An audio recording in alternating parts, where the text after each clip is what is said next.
Преку извештаите на комисијата мораме ќе треба да го мериме напредокот. Драго ми е од она што го читам во последниот извештај на комисијата за Северна Македонија и од тука да се придвижиме напред и да ги решаваме прешавањето. Нема да биде лесно, меѓутоа сега е моментот кога треба да се забрзаат работите.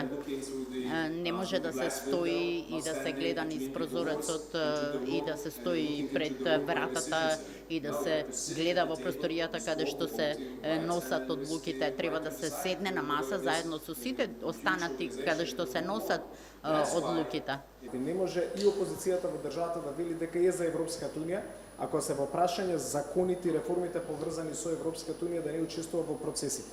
Ни треба национален консенсус околу овие прашања. И доколку навремено се обезбедеше тој национален консенсус, барем по европските реформи, немаше да бидеме сега во ситуација во последен момент да треба политички да се менаџираат овие состојби, но јас верувам во умешност и на председателот на собранието и на парламентарното мнозинство, бидејќи доколку ги поминеме сите овие реформи, прво гледате, се цени тоа кога доаѓаат представници на странски држави, поздравуваат што се движиме напред по реформските процеси, но дополнително добиваме и од фондовите на Европската унија, од фондот за планот за раст, средства за нашите граѓани, за проекти и најголема мера инфраструктурни проекти со кои што Европската унија ни помага да реализираме тоа што е наш национален интерес.